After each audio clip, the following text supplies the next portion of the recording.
Sim. Em 2000, quando eu comecei a ter tempo para compreender onde é que eu estava e o que é para fazer, etc. Isso aconteceu em 2014. Aí eu passei a construir um blog chamado Transição Brasil e comecei a fazer questionamentos sobre o que eu compreendia naquele momento. Isso tudo muda, né? A compreensão, ela muda. Ou ela se expande ou ela se contrai. Aí, por volta de 2016, eu passei a ter conhecimento do que é o tal do GESAR. Foi suicídio e GESAR. Eu não conhecia nada de operação. Aí comecei a ter entendimento sobre o que é o tal de GESAR. À primeira vista, achei que era super mirabolante. Nossa, como que isso vai se colocar na prática, né? Como que vai se... Aí me veio, na época, uma questão de que é preciso acreditar no improvável, no impossível. E diante dessa argumentação do improvável, do impossível, de não colocar a lógica à frente do coração, eu passei a estudar sobre GESAR e passei ao entrar em grupos de operações lá em 2019, da qual fiz parte de muitas, eu comecei a trabalhar com a pegada da mecânica quântica uma tratativa sobre o que é GESAR. Então, eu sempre pegava a geopolítica, o que era entregue naquele momento, ó, isso aqui está vinculado a isso, eu via a teia geopolítica se formando. O que é, o que não é. E isso foi validado diversas vezes. No entanto, estamos tratando do quê? Que o Guilherme está falando aqui e a Renata. De pessoas, indivíduos e seres. As pessoas, elas só esperam receber a pedra de ouro. Sabe? Olhar isso aqui, nossa, fica babando. E não é ouro. Mas fica babando. Então, elas esperam receber. E o que elas aguardam? Quase nada. Retirar-se daqui, sair do desespero, eu tenho que sair disso porque eu não mereço.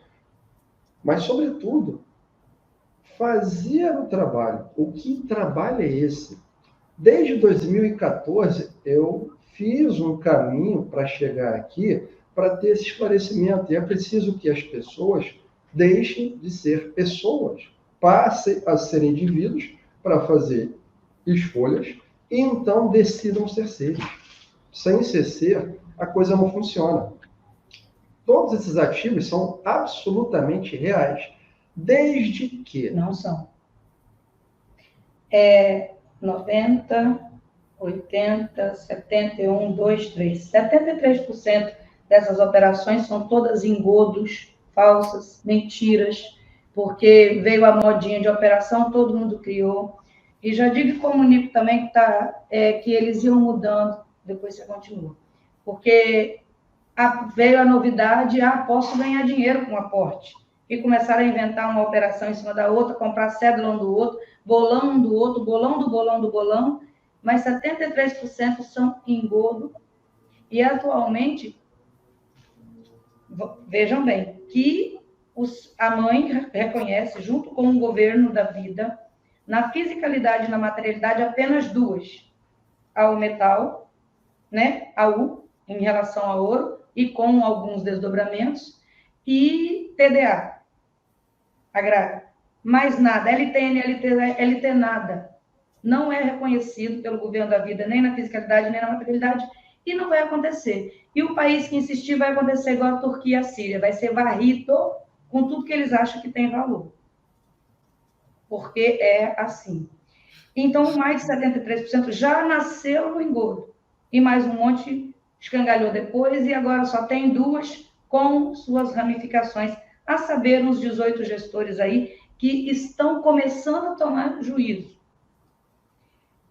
Como começou a dar errado e ninguém vendia mais, eles vão bulando. Por exemplo, hoje nós temos um tal de umas que eu fiquei sabendo, tem mais de ano que começou o engodo.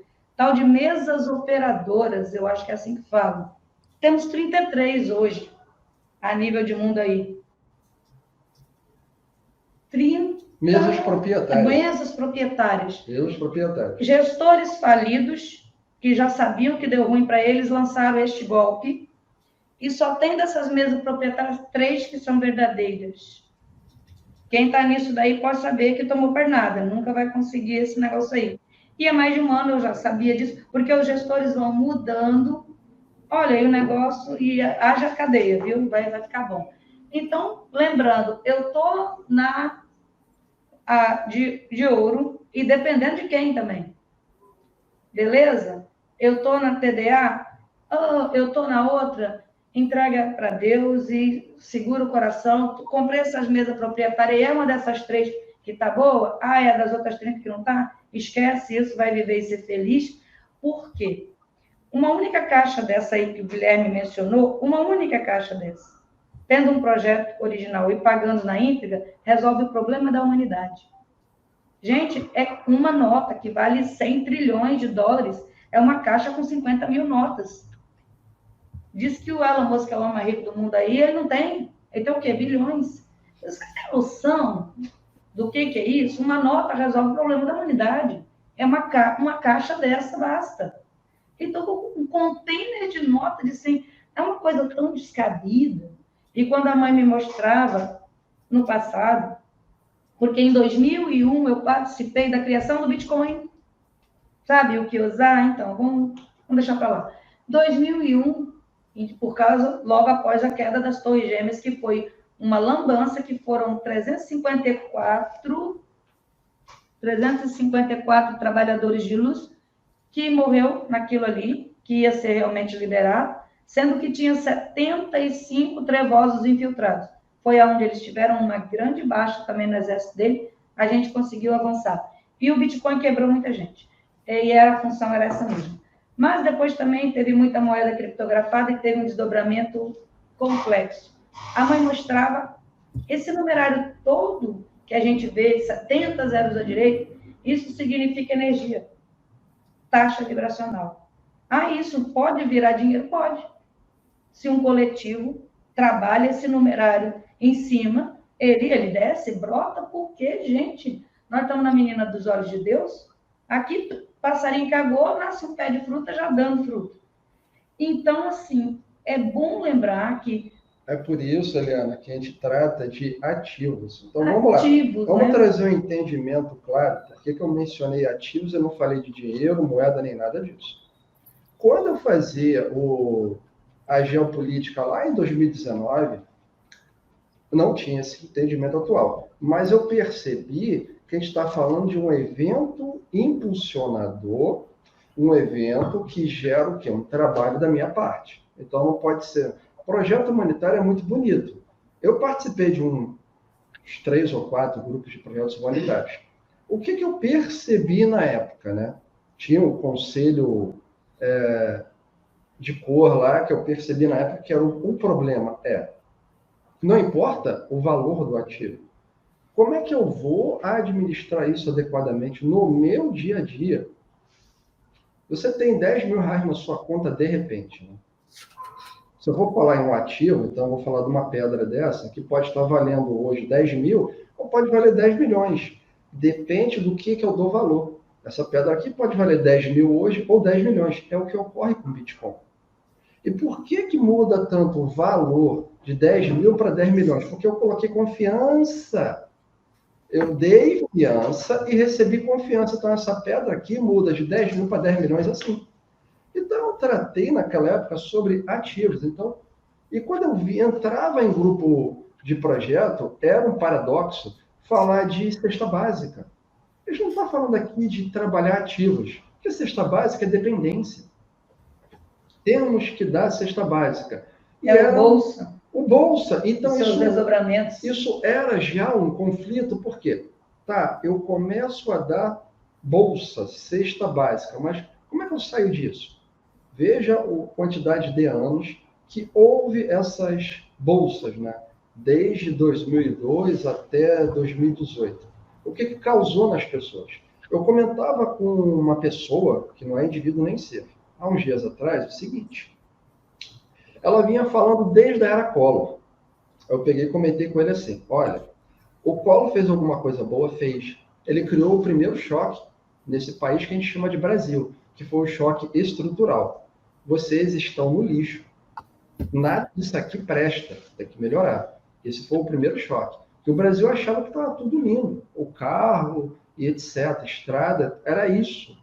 Então, o primeiro choque que aquele demônio trouxe do colo foi esse, o estrutural. Depois veio outro demônio, o Fernando Henrique, trouxe outro choque mais significativo, que foi o de dar valor a um papel. Aí eu estou inserindo valor em um papel. Como é que eu fiz isso? Entrou antes o Itamar Franco, lá que todo mundo achava ele o maior idiota, e não era. Trouxe o Fernando Henrique, uma boa cabeça para o que ele se propunha a fazer, e os dois governos dele foi só sobre isso. Trazer o choque de trazer valor para um papel. Aí nasceu o real. Porque a gente conhecia o quê? A moeda trilionária. Quem teve no Brasil nos anos 80 sabe, na prática, que você comprava o pão de manhã por um preço e de tarde estava outro e à noite também. Então ele trouxe esses choques que não foi estrutural, mas um choque de valor. Trazer valor para um papel. Aí tivemos o demônio do Lula, que trouxe o terceiro choque, que foi o choque pela gordura acumulada dos anos anteriores, porque ele não trabalhou desenvolvimento, mas trouxe um choque de inserir as pessoas no processo. Olha, eu tenho uma gordura enorme aqui, de moeda, que tem valor, agora eu vou colocar os peão para fazer alguma coisa. E aí veio o quarto choque, que é o Bolsonaro, demônio, genocida, que fez o quê? Vocês compreenderem a sua própria importância. Então, a gente trabalhou 4 choques desde 1990. Quando, nas operações de 2019, eu não tinha esse entendimento, eu trabalhava a questão da geopolítica, era para trazer as pessoas para o compromisso de que elas são importantes. O que o Guilherme está falando aqui, a Renata, é sobre a importância de vocês. O quanto que vocês são importantes de fazer ativos inimagináveis, como isso aqui, se torna algo material. Porque enquanto está aqui, é energético, é etérico, é físico. Agora, o bacana de falar, mas e agora? Tudo terrível? Não, tem 2 operações aí com seus desdobramentos, que são mais de 16, 17 gestores, né? Estão se encaminhando. E tem a Mãe Solar trouxe outros desdobramentos. Trouxe mais 3 modalidades. E, inclusive, que já pagou. Você não recebeu já, eu já recebi. Ou tu acha que eu estou aqui nesse prédio aí que vocês estão vendo, todo tecnológico do Espírito Santo, quem monta uma estrutura dessa? Nossa, como eu recebi, trabalhei o necessário.